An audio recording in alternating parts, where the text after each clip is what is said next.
Hello and welcome to the Managing Uncertainty podcast. This is Bryan Strawser, Principal and Chief Executive here at BrightPath.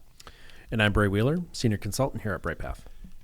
Today we're going to talk about resilience and how resilience allows you to embrace uncertainty. And I think I'll just make a statement. The statement is resilience allows you to embrace uncertainty. It puts you in a place where you're not afraid of uncertainty. So pick your uncertainty: technological disruption, geopolitical risk, roiling in the financial market, as we talked about in our previous episode, violent incidents, business model challenges, third-party vendor failures, natural disasters. I'm not going to say they don't matter because that's not true. But Being resilient allows you to absorb the shocks of this uncertainty and uncertain events and disruptions. Well, it's what makes you elastic. It's what makes you nimble. I was sitting here trying to think of a metaphor before we started, and it's really around, kind of the old adage, toddlers are inherently elastic. They can fall down. They can bump into things. They have soft heads. They have soft heads. But they're bendy, and that's what the pediatricians always told us. They're bendy for a reason. They're elastic for a reason because they're going to fall down. There's going to be a lot of bumps that are coming their way. Mm-hmm. This is how nature has, developed them. Mm-hmm. And I think it's true. And as you get older, you're wearing bike helmets and elbow guards, and there's a reason catchers wear what they wear. Mm-hmm. You have to be able to withstand those things. Now, are you wearing your catcher's gear every day, all day, in order to fight against all those things? No, but when you're in those situations, you have those things at your disposal. That's why all of these things are in place. It allows you to do things that you normally could not do, mm-hmm. or allows you to do the things you normally do in situations that are less than ideal. It's the shocks that disrupt organizations, right?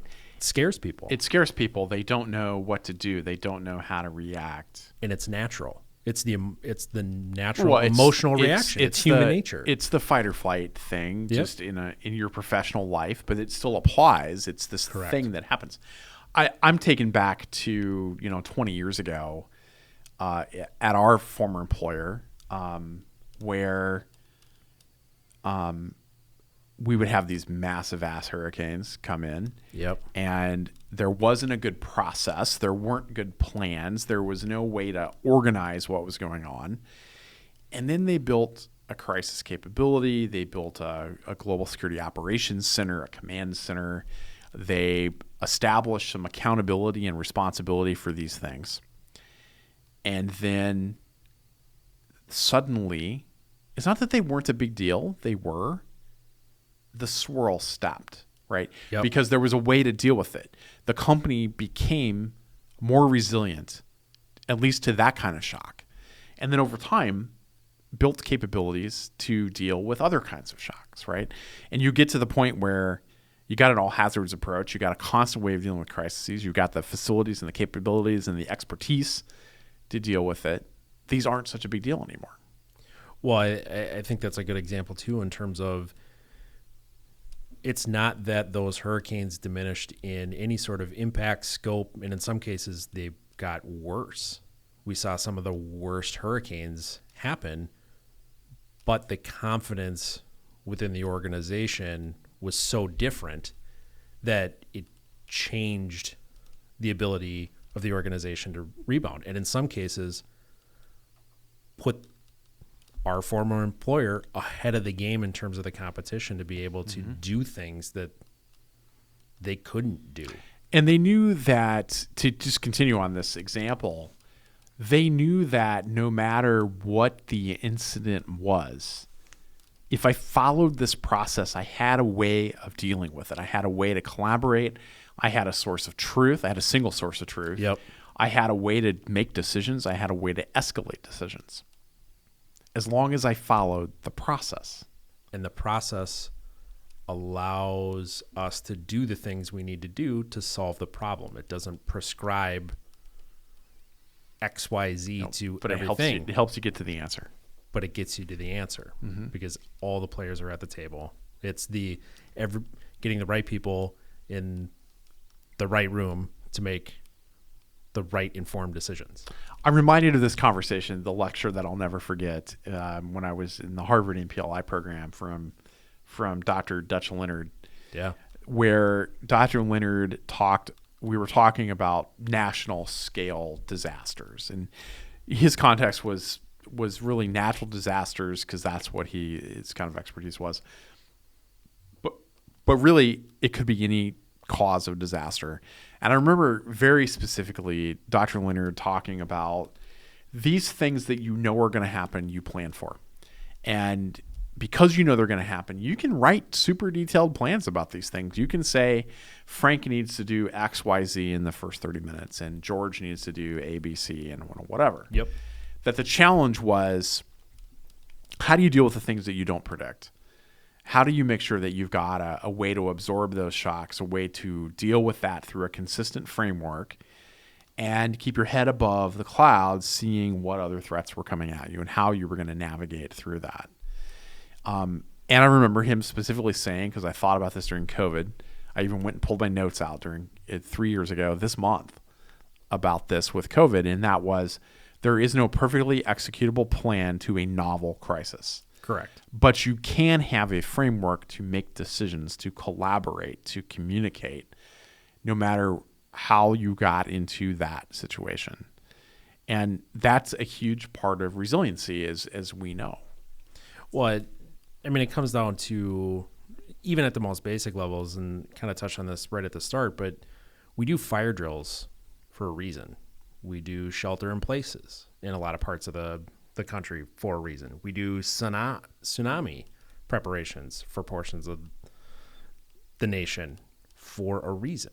Those are very tactical examples of things, but they're there for a reason. And that reason is it allows all of us to make better decisions in those circumstances. What does that look like for me? Where am I going? It keeps you safer. It keeps you with your options open. The more options you have, the better off you're going to end up being, because you have more choices. You have more avenues to maneuver rather than being boxed in. You don't want to be in to use the chess metaphor, to pile on more metaphors, you don't want to be in check all the time. How do you stay out of check? And certainly, how do you stay out of checkmate? We have talked before that we think about resilience as a pretty multifaceted beast, right? And we have an article, What is Resilience, that goes into more detail about our thoughts around this. But we see this as the synergy around business continuity, crisis management, crisis communications or reputation management, physical security, travel safety and security, information or cybersecurity, probably a couple things I'm not thinking about. Intelligence and monitoring and enterprise risk are all components of this. And it might be a little different based on the industry that you're in. Maybe operational risk is a thing for you. Maybe financial risk writ large, because you're a financial services firm, is a thing for you. But what we definitely know that it is it's not siloed to any of those one things, right? This is not just physical security. It's not just reputation. It's not just InfoSec. It's this combination of all the things. And it's not until you have a certain level of maturity across that whole spectrum, then are you really in a place where you can absorb these shocks as they happen and as you see them coming. Yeah, it takes that multifaceted approach and builds it into the culture of the organization. Mm-hmm. If all of those capabilities are at least in sync and aware and talking to each other and flowing between the two in some form or fashion, even if it's not ideal or perfect, because nothing ever is, having those in place allows the organization to do more and brings in other parts of the organization, because all of those different avenues, all those different resiliency approaches are looking at different things within the organization, have different partnerships, have stronger relationships in some areas than others.